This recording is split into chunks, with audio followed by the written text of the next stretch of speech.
What is up, everybody? JD here. I hope you're doing well today. Got an exciting knife in from Wixco to check out with you guys today. Let's get it.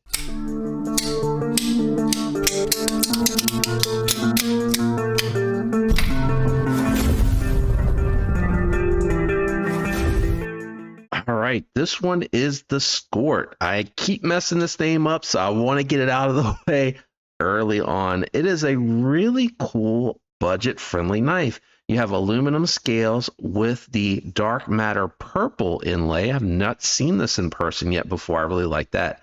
Aluminum backspacer with an integrated lanyard hole. You do have a deep carry fold over pocket clip, not reversible.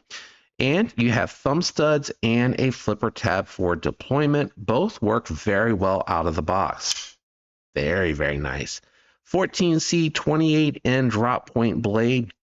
This one here, very pokey. I do like this blade shape. I like this design overall. It's very nice. I'm able to easily get a 4-finger grip on here. Does have a nice little choke up spot where I can go right up to the first knuckle, a little tight after that.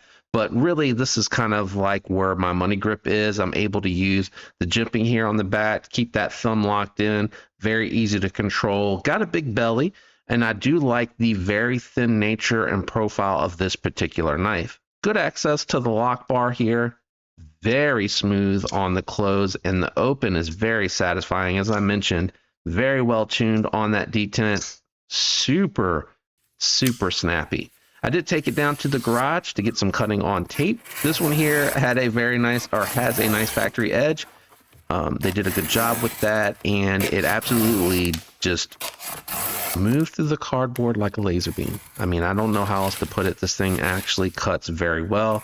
Does have a high tip, so you do have to get a little bit of a high angle here to do those detailed cuts and do some trace cutting with it, but just an absolute laser beam, guys. I think this one may be my favorite to date of the Wixcos to come in. I'm really enjoying this one a ton. Pocket clip works well, and as I said, lock bar access really good.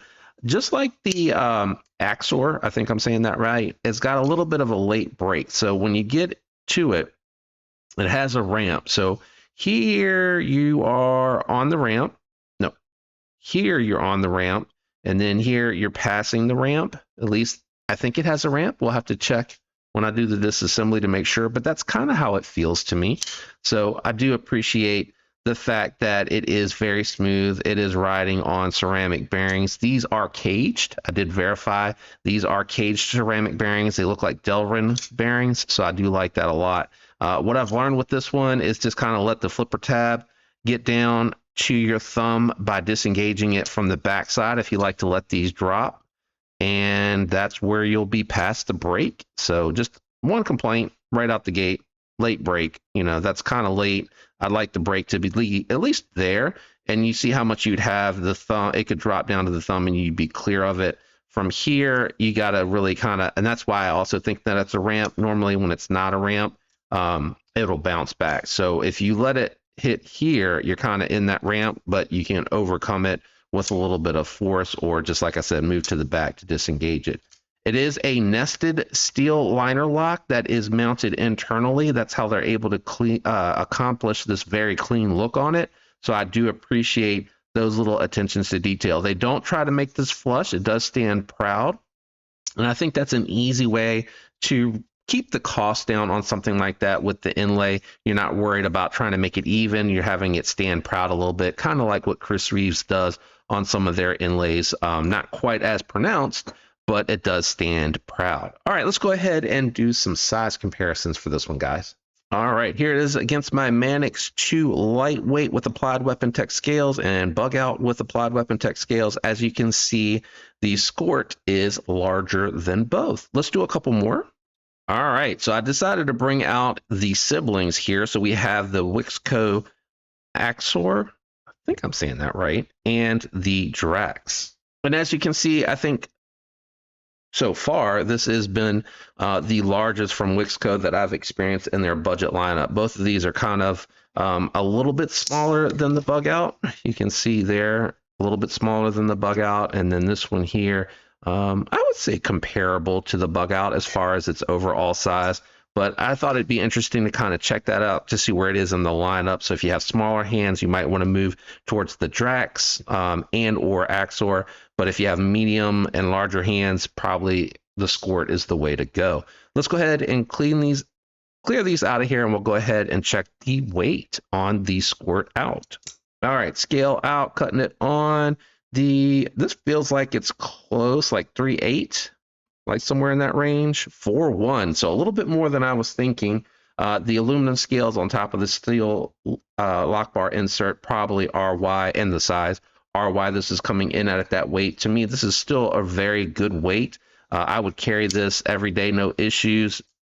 Even in the summertime, it'd be a little heavy for basketball shorts. I would want something a little bit lighter, but you know, for just regular shorts that I have a belt with, this is going to be just fine. No issues with that whatsoever. All right, guys, time for final thoughts and impressions. I grade on a scale of 1 to 10, 1 the lowest, 10 the highest. 7 is the cap for a knife like this, which has 14C28N. Aluminum scales, does have the dark matter carbon fiber inlays with the purple in it. I do appreciate that. It might be a little bit hard to see on camera, but I'll try to hit a little bit of extra light on there so you can kind of see that. I'll also make sure that I capture it in the B-roll. What it goes into the score is going to be the fit, finish, price point, ergos, and performance, both cutting and deployment. And this one is really, really well done. I like a lot about this one. I think this is my favorite Wixco to date. I really like the Drax, but if you watched that video already, you kind of know my pain point on that particular one, especially if you watched the video review and the disassembly to confirm what I am referring to. But this one's really well done. The stop pin underneath the flipper tab, no issues there. No play, up and down, side to side, has been locked up solid. Performance on it has been fantastic. The coating on this one, because I've carried this one the most out of all of them, really holding up well. So I don't know what they're doing differently over there, but I will say, unlike the coating on my Pyrite Light, which if you've seen it in many videos, is pretty well worn from where I've cut with it. I've cut a lot with this one, and this coating is not showing any worse wear on it, or isn't any worse for wear, as what I'm trying to say, than I would say some of my PVD coated blades that I have from, say, like Spyderco and whatnot. All right, so enough procrastinating. Where am I at on this one? To me, I'm at a 6.7. That is very high on a scale that caps at a 7 for this one. What holds it back for me is going to be a little bit to do with the weight. Occasionally with this insert here, if I don't grab it right, which is on me not adjusting, it does pinch the finger just a little bit, so a little bit tight there, a little bit tight for that lock bar access. I'd have liked it chamfered a little bit more, just like a little bit of radius in here to be able to get to that lock bar a little bit better at the angle. I think that'd be nice. The late break are something minor that kind of holds it back a little bit for me. I'd like that break to be a little bit higher with that detent ball, possibly. Those are kind of like the big things, but everything else, fit, finish, cutting performance, ergos, all on this one have been awesome for me. A very outstanding experience. It feels more premium than what it really is when you think about the aluminum and the 14C28N, which is ultimately all you can ask for from a knife that punches above its price point like this one does. I'd be curious to see what you guys think about the Scort down in the comments below. When you comment, it helps the algorithm. If you enjoyed the video, definitely leave a like. If you're not subscribed, consider subscribing. All of that will benefit the channel greatly. Of course, affiliate links down in the description help the channel as well when you use them. That is totally up to you, but it does allow the channel to continue forward when you do so. So thanks if you decide to use those. Special shout out and thanks to my channel members. Love you guys. I'm out of here. Thank you for hanging with me today. I'll catch you on the next one. Peace.